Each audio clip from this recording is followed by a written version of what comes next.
The Princess of Mars, Chapter 2. The Escape of the Dead. A sense of delicious dreamness overcame me. My muscles relaxed, and I was on the point of giving way to my desire to sleep, when the sound of approaching horses reached my ears. I attempted to spring to my feet, but was horrified to discover that my muscles refused to respond to my will. I was now thoroughly awake, but as unable to move a muscle as though turned to stone. It was then, for the first time, that I noticed a slight vapor filling the cave. It was extremely tenuous, and only noticeable against the opening which led to daylight. There also came to my nostrils a faintly pungent odor, and I could only assume that I had been overcome by some poisonous gas. But why I should retain my mental faculties, and yet be unable to move, I could not fathom.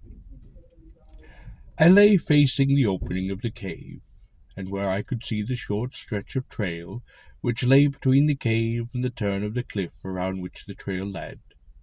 The noise of the approaching horses had ceased, and I judged the Indians were creeping stealthily upon me along the little ledge which led to my living tomb.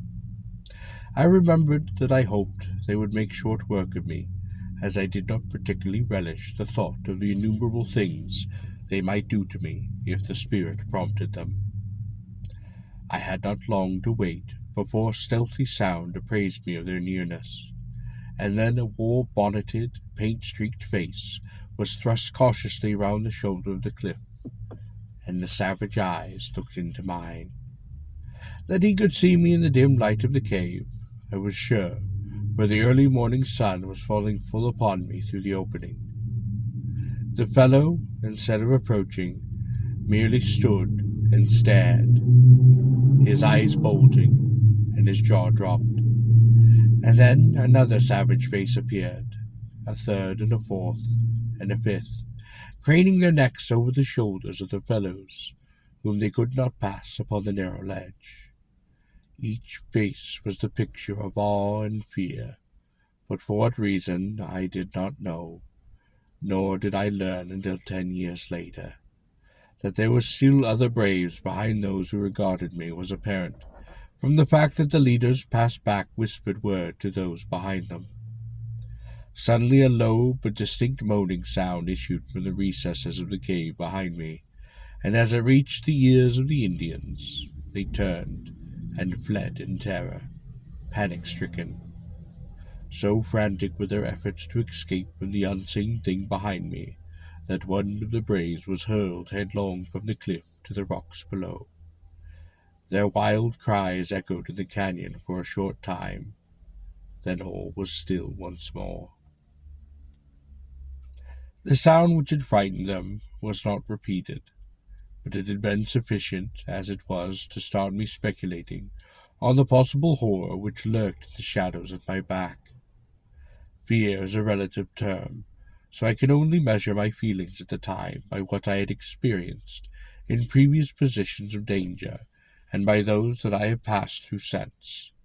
But I can say without shame that if the sensations I endured during the next few moments were fear, then may God help the coward, for cowardice is of surety its own punishment. To be held paralyzed, with one's back towards some horrible and unknown danger, from the very sound of which the ferocious Apache warriors turn in wild stampede, as a flock of sheep would madly flee from a pack of wolves, seems to me the last word in fearsome predicaments, for a man who had ever been used to fighting for his life with all the energy of a powerful physique. Several times I thought I heard faint sounds behind me, as of somebody moving cautiously, but eventually even those ceased, and I was left to the contemplation of my position without interruption.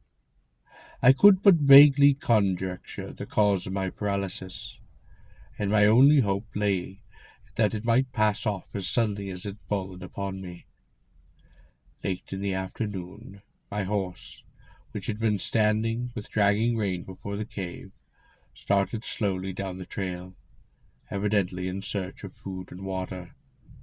I was then left alone with my mysterious, unknown companion and the dead body of my friend, which lay just within my range of vision, upon the ledge where I had placed it in the early morn. From then until possibly midnight, all was silence, the silence of the dead. Then, suddenly, the awful moan of the morning broke upon my startled ears, and there came again from the black shadows the sound of a moving thing, and a faint rustling, as of dead leaves. The shock to my already overstrained nervous system was terrible in the extreme, and with superhuman effort I strove to break my awful bonds. It was an effort of the mind, of the will, of the nerves, not muscular, for I could not move even so much as my little finger, but none the less mighty for all that. And then something gave.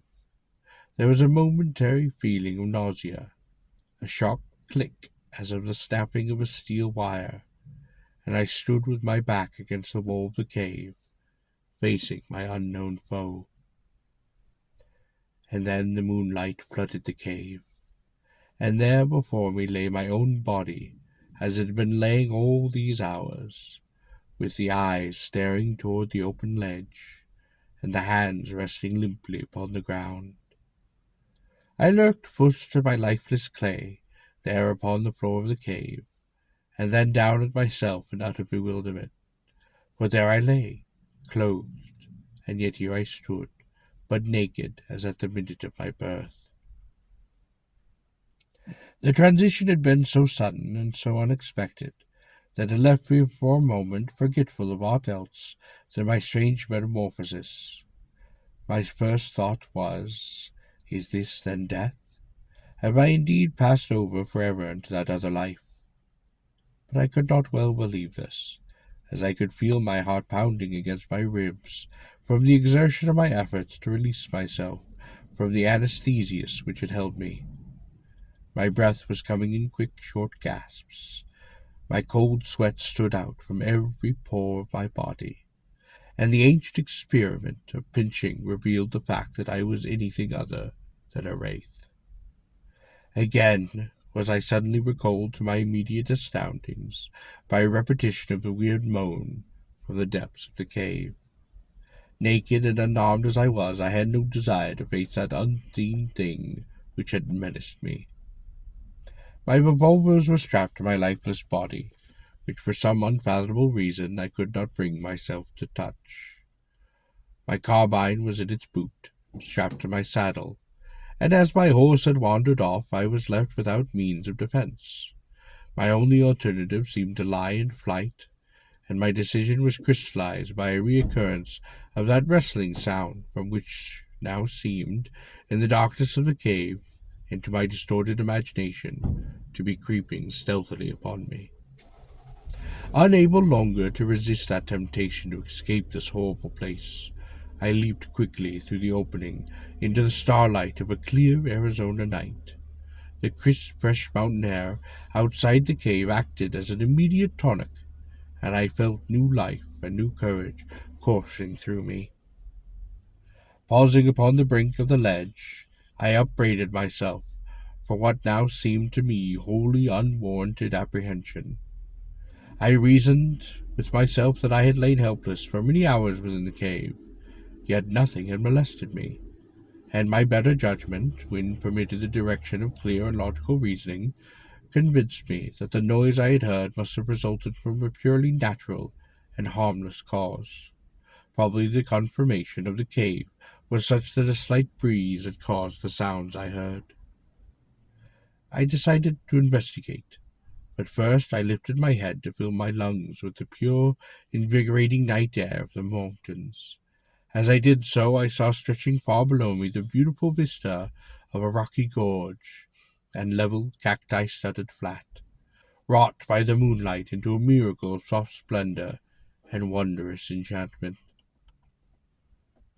Few Western wonders are more inspiring than the beauties of an Arizona moonlit landscape, the silvered mountains in the distance, the strange lights and shadows upon hogback and arrow, and the grotesque details of the stiff yet beautiful cacti form a picture at once enchanting and inspiring, as though one were catching for the first time a glimpse of some dead and forgotten world. So different is it from the aspect of any other spot from our earth. As I stood thus meditating, I turned my gaze from the landscape of the heavens, where the myriad stars formed a gorgeous and fitting canopy for the wonders of the earthly scene. My attention was quickly riveted by a large red star close to the distant horizon. As I gazed upon it, I felt a spell of overpowering fascination. It was Mars, the god of war, and for me the fighting man. It had always held the power of irresistible enchantment, and as I gazed on it that far-gone night, it seemed to call across the unthinkable void, to lure me to it, to draw me as the lodestone attracts a particle of iron. My longing was beyond the power of opposition. I closed my eyes, stretched out my arms toward the god of my vocation, and I felt myself drawn with the suddenness of thought through the trackless immensity of space. There was an instant of extreme cold, and then utter darkness.